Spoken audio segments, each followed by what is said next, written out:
అలసిన వానికి ఓరడించు మాటలు. సహోదరుడు భక్తి సింగ్ గారి పరిచర్య నుండి సేకరించిన అనుదిన ధ్యానములు. ఏప్రిల్ 7.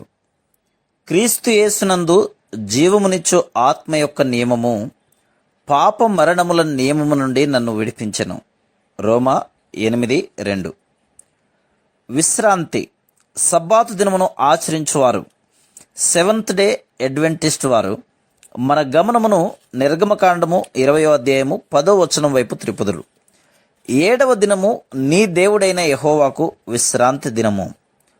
దానిలో నీవైనను, నీ కుమారుడైనను, నీ కుమార్తె అయినను, నీ దాసుడైనను, నీ దాసి అయినను, నీ పశువు అయినను, నీ ఇండ్లలోనున్న పరదేశి అయినను ఏ పనియు చేయకూడదు. వారు ఈ ఆజ్ఞ విషయమేమిటి? నీవు 10 ఆజ్ఞలు ఆచరించి విశ్రాంతి దినమును ఆచరించుచున్నావా? నీ రక్షణ కొరకు శనివారమును విశ్రాంతి దినముగా ఆచరించవలను. లేని యెడల నీవు దేవుని ఆజ్ఞలను వ్యతిరేకించి దేవుని తీర్పు క్రిందకు వచ్చదవు అని అందురు. వారు మన యేసు ప్రభు విశ్రాంతి దినమును ఆచరించెను, దానిని ఆయన మార్చలేదని చెప్పుదురు. వారు జ్ఞానవంతులైన అబద్ధికులు, ప్రజలకు చెడ్డ అభిప్రాయం కలిగించి తప్పుదారి పట్టించువారు. వారి మోసయుక్తమైన దుష్ట బోధల ద్వారా ప్రజలను దాసత్వం క్రిందకు తెచ్చెదరు. క్రీస్తు శకపు ఆరంభ దినములలో గలిలయలోని ప్రజలకు సున్నతి పొందిననే గాని, లేక కొన్ని ముఖ్యమైన దినములను ఆచరించిననే గాని రక్షింపబడరని బోధించబడెను. అందుచేతనే అపోస్తలుడైన పౌలు ఈ పత్రికను అంత కఠినమైన భాషలో రాసెను. వారు ఆ విధంగా చేసిన యెడల మరలా తమ పాత మార్గంలోనికి వెళుచున్నట్లేనని పౌలు చెప్పెను. తన బోధ అంతయు వ్యర్థమగునని, వారు సమస్తమును కోల్పోదురని అతడు భయపడెను. ఇది సాతాను యొక్క పాత కుయుక్తియే గాని క్రొత్తదేమీ కాదు.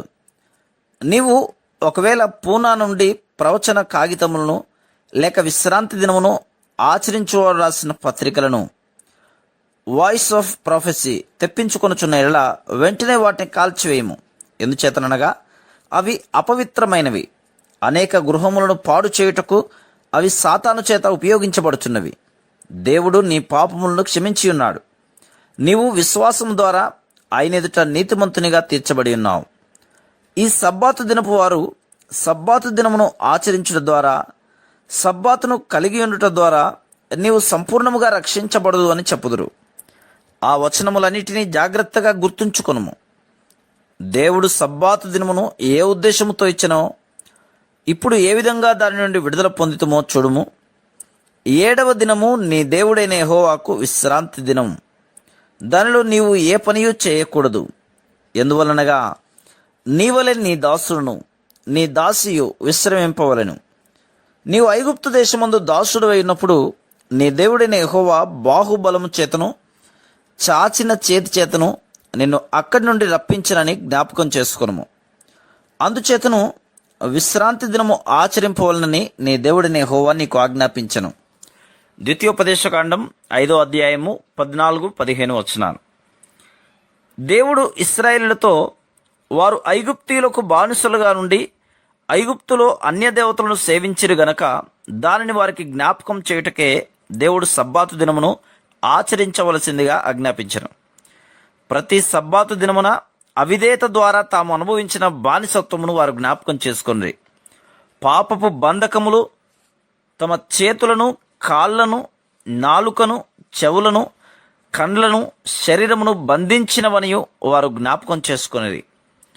ధర్మశాస్త్రము బలహీనమైనదని, దాని ద్వారా ఎవరునూ నీతిమంతులుగా తీర్చబడలేరని, అందుచేతనే యేసుక్రీస్తు ప్రభువు మానవ రూపమున వచ్చి దేవుడు ధర్మశాస్త్రము ద్వారా ఏ నీతిని కోరెనో ఆ నీతిని నెరవేర్చెను. క్రీస్తు యేసునందు జీవమునిచ్చు ఆత్మ యొక్క నియమము పాప మరణముల నియమము నుండి నన్ను విడిపించెను. ధర్మశాస్త్రము దేనిని చేయలేకపోయేనో దానిని దేవుడు చేసెను. పాప పరిహారము నిమిత్తం దేవుడు తన సొంత కుమారుని పాప శరీరాకారముతో పంపి ఆయన శరీరమందు పాపమునకు శిక్ష విధించెను. రోమా 8:2-3 వచనాలు. మానవుడు దేనినైతే చేయజాలకపోయినో దానిని యేసు ప్రభు చేసి మనలను ప్రతి బంధకము నుండి విడిపించెను. ఆయన మన భారమును శిక్షావిధిని భరించి మన నిమిత్తము శాపగ్రాహి ఆయను. అందుచేతనే మనము సంపూర్ణ విడుదల పొంది నూతన నియమం క్రిందకు వచ్చితిమి. అది క్రీస్తు యేసునందు జీవమునిచ్చు ఆత్మ యొక్క నియమము. అయితే ధర్మశాస్త్రము క్రిందనున్న వారు పాప మరణముల నియమము క్రిందకు వచ్చుదురు. ఆ విధముగా సబ్బాతును ఆచరించడం ద్వారా ఇశ్రాయేలీలు తమకు కఠినమైన పనులు కల్పించు యజమానిని జ్ఞాపకం చేసుకుని. కానీ ఇప్పుడు యేసుక్రీస్తు ప్రభు దాసత్వపు బంధకములన్నిటి నుండి మనకు విడుదలను అనుగ్రహించి నిజమైన విశ్రాంతిని ఆయనలో మనకు అనుగ్రహించెను. Praise the lord.